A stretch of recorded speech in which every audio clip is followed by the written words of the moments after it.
Okay, so my name is Jacob Ramirez, and this is my debate over the redistribution of wealth. Let's get started. So, the definition is wealth redistribution refers to policies that take wealth from one group of people, often the rich, and give it to another group of people or the rest of society, often with the aim of tackling inequality. So, what is the need for the redistribution of wealth? Well, many politicians believe that it is a necessary action because there is a growing gap between the higher and lower classes.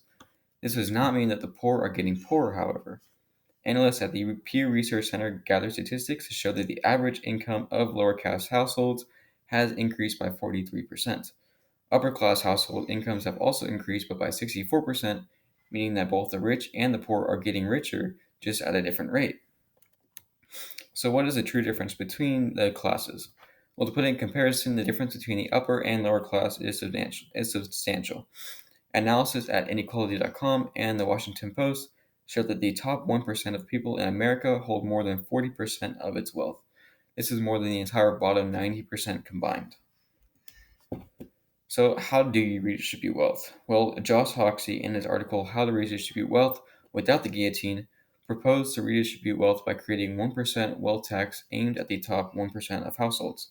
This would allegedly bring in $260 billion more than what the government spends on education and environmental protection combined. Another way to increase minimum wage in the early years of his presidency, President Obama suggested a wage increase from $7.25 to $10.10, which its effects will be later explained. So, what are the proposed advantages? On paper, these methods of redistributing wealth seemingly have their advantages. They would bring more money into lower income households, decrease poverty, and close the gap between the higher and lower classes. So, what are the problems? The proposition given by people in favor of redistribution of wealth don't show the whole picture. They only gain support by saying that people will gain a large sum of money, which will miraculously fix everything. This, however, is not true. A study done by two Rice scholars, John Diamond and George Zadro, showed that a wealth tax of 1% would decrease capital stock and, in turn, decrease labor productivity. It would also initially decrease work hours by 1.1% and eventually 1.5%, leading to about 1.8 million jobs lost. And this is simply because most lower class households would see the income gain as a reason to stop working, and they couldn't handle the influx of money that they were getting. So, the problems with minimum wage raise. The other proposed idea for redistribution of wealth is raising the minimum wage.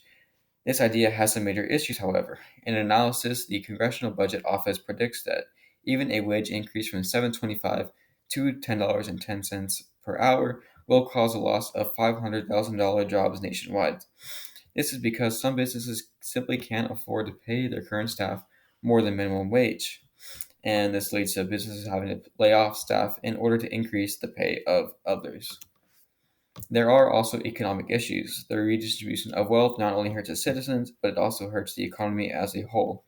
With wealth redistribution, there is no more incentive for producing money, as most of it is going to those who are not producing money. In an article by Fox Business, Art Laffer explains that wealth redistribution is taking money from people who produce more than they consume and giving it to people who consume more than they produce. So, an incentive problem also leads to a competition problem. Competition is what keeps a free market flowing as companies and businesses innovate and create new technologies to compete with opponents. The only way that this works, however, is if the individuals are motivated enough to work hard and to innovate. This motivation is taken away when the incentive of profit is taken away. Governmental issues. The economic decline that comes from the redistribution of wealth will most likely lead to a socialist government, and while that is the worst case scenario, it is still a possibility. This is due to everyone basically earning the same amount, as the excess money that the higher class of people will earn is being given to the lower class. The power that comes with this redistribution also has an effect on the fact that it will most certainly cause governmental corruption as the officials seek more and more power, with the fact that they can redistribute money at their will. And the ultimate problem, the fact of redistribution of wealth leads to socialism is scary. And while socialism seems to work on paper, it has never worked in a real situation. Socialism deprives people of their economic freedoms and reduces or ignores incentives in the economic system. This has been seen in cases such as Venezuela, where the median wage is $6 per month, which is by far the lowest in South America and one of the lowest in the world. Conclusion: redistribution of wealth is something that sounds good on paper. We will just take a little from here and a little from there and give it to the people who are less fortunate. And it all sounds fair until you look at the consequences. Redistribution causes economic decline as hundreds of thousands lose their jobs, and the loss of incentive and competition eventually leads to socialism. And while this does sound like a worst case scenario, even the best case is not worth it. And finally, we as a country should help those less fortunate than us. And though we should do it by means that are just, we shouldn't steal from people that have worked hard to earn their money. And we should also work hard and attempt to succeed before we give those people money.